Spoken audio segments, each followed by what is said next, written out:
প্রিয় বন্ধুরা, যে মহিলাটার আপনার ওই যে সাপে ওনার সেলোয়ারের ভিতরে যে সাপ দেখেছিল, এই মহিলাটার জন্য 1 মাসের রমজানের বাজার নিয়ে আসলাম। আপনারা একটু সাথে থাকুন, বাজারটা নিয়ে আমি যাচ্ছি, ওনার বাড়িতে যাচ্ছি। ওনার বাড়িটা সম্ভবত ওইদিকে, ওনার বাড়িটা একটু ওইদিকে। আমি একটু বাজারটা নিয়ে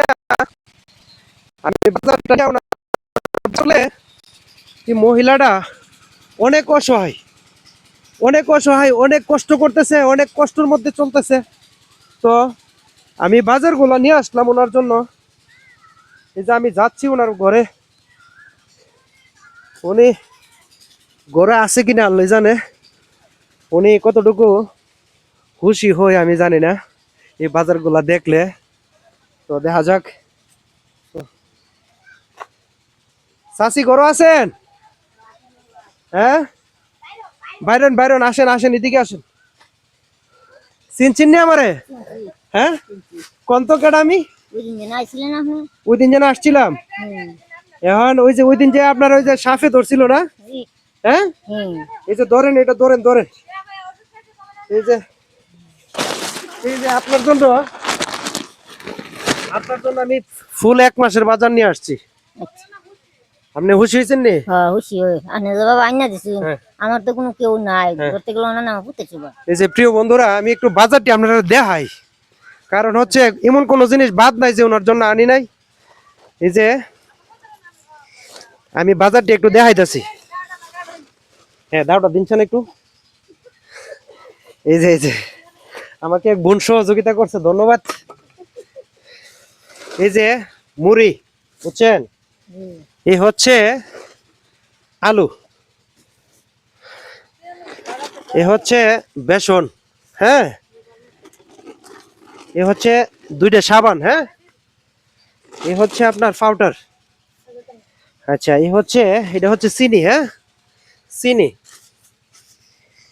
আর এই যে বাংলা সাবান, এরপরে এই যে 1 প্যাকেট লবণ, হ্যাঁ, এলো একটা ভীম সাবান, আর এলো বুট, হাঁসারির ডাল, এসে বুট, হ্যাঁ, আর এলো পেঁয়াজ, আর কইলো রসুন।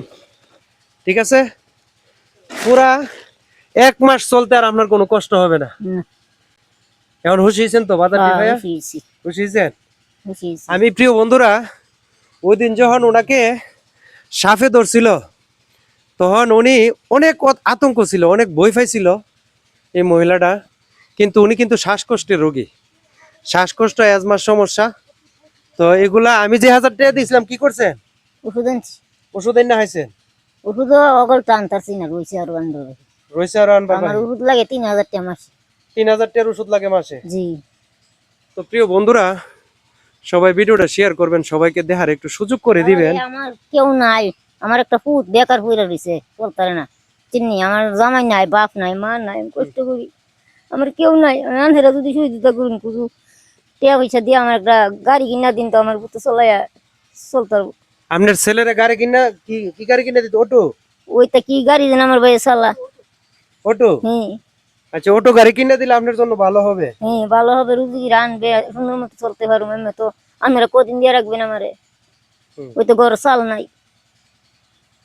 প্রিয় বন্ধুরা, আসলে মহিলাটা অনেক কষ্টতে আছে, অনেক কষ্টতে আছে। আমি অনেক কষ্ট করে চলতেছি, আজকে করোনা লাগছে পর থেকে আমার কেউ সুবিধা করে না। এদেশে আমার কেউ নাই, চিনি, কেউ দেয় না কুস্তা। বাপের বাড়ি থেকে, আমার জামের বাড়ি থেকে আমার দূরা দিচ্ছি, এনে জায়গা জমিনও দিছে না, আর আমার পিঠটা দূরা দিচ্ছি এনতে। আর আমার ঘর দুয়ার লুট করলেছে, চুরি মুড়ি করলেছে, আর অনেক টাকা পয়সা ছিল, এই তো মাইরা দিচ্ছে। আচ্ছা প্রিয় বন্ধুরা, এই বাজারগুলা সাউথ আফ্রিকার প্রবাসী, ওনার আব্বা আম্মা নাই, ওনার জন্য দোয়া করবেন। হ্যাঁ, আচ্ছা, ঠিক আছে, দোয়া করুন। আল্লাহ জানে লাখ বছর, 20 বছর আল্লাহ বাঁচাই রাখে। আল্লাহ যে 20 ফুটিবা না, আমি রানহের দোয়ায় আমার আল্লাহ মালিক দোনেন, আলহামদুলিল্লাহ আমি পাইছি, কেটা দিলে। তো ইনশাল্লাহ প্রিয় বন্ধুরা, আমি যেন এই ধরনের কাজ করতে পারি, সবাই আমাকে সহযোগিতা করবেন। মানে হাজার হাজার বছর ধরে দোয়া করি আমি আনের জানি বাঁচাই রাখেন আনে আমার ধরতে গেলে ফুট ওই ঠিক আছে। তো যে প্রবাসী ভাই দিছে ওনার জন্য দোয়া করবেন, হ্যাঁ, আচ্ছা ওনার আম্মা আব্বার জন্য দোয়া করবেন। আচ্ছা তো প্রিয় বন্ধুরা, আপনারা যদি আমাকে সাপোর্ট করেন, শেয়ার করেন, তাহলে এরকম মানবিক কাজ আমি করতে পারবো ইনশাল্লাহ। তো সবাই ভালো থাকুন, আসসালামু আলাইকুম।